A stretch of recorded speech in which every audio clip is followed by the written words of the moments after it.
We are here at the wonderful kickoff with the old Brøderbund and Living Books team, and I'm here with Matt and Donna and Barbara. And Matt, let me just hand you the mic, and you can tell us some funny stories. All right. Well, let's see. Let's see. You remember in the suites before we had an official building. In the summertime, it would get so hot. You guys were in the attic, right? Yes.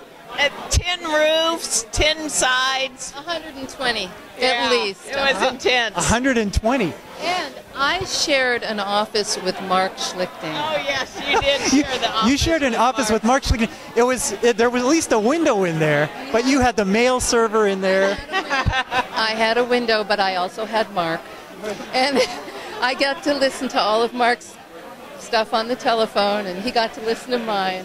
Yeah. It was not appropriate. And that's when I would blow up computers. Well, my theory is Donna was next to the air conditioning unit, and because that place was so hot, you ran the air conditioning unit, right? I didn't know it was. I would just get a computer and get the ResEdit and the translator going and hit compile, and it would blow. So then Mark would go get me another computer, and then I'd get that one, hit compile, and it would blow. So then Doug Carlston gave me his personal computer, and he came up as we walked through the gauntlet of radiation screens. And then Doug said, you know, that's my computer. And I said, okay. And then I'd hit compile, and it blew up his own personal computer. Doug Carlston, the president of Brøderbund. Now the Hall of Radiation, you have to imagine, how many people were, there was 1, 2, 3. Joey, Don. Joey. Yeah. Barbara, you were working with Mark Schlichting. Mike, Bridget. And now back at the time, all the computers had these big old screens, these big old CRT screens, and it was already 120 degrees in there. It was hot as hell, and they were all lined up so that when you walked into that place and walked through from one end to the other, you would be in the radiation belt walking in between these screens. So yeah. That we don't have little things hanging off of our, like.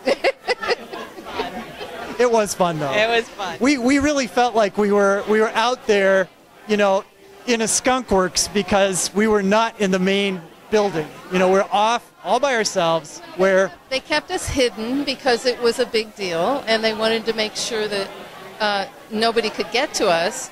And then I remember one day they had a bunch of people from Sony come around, and they had little cameras, and they were interviewing and going around the department with little cameras, and I was scratching my head and I'm going, why are they letting Sony, video our department when it's supposed to be so top secret? And here's these Sony guys walking around.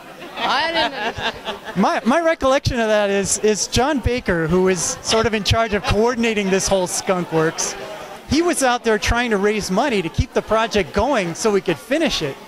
And so I think he was bringing people around as potential investors, so that they could see we were really making progress on this exciting new thing. But the camera, the video camera, that's the thing that I was going, wait a minute, this is supposed to be secret,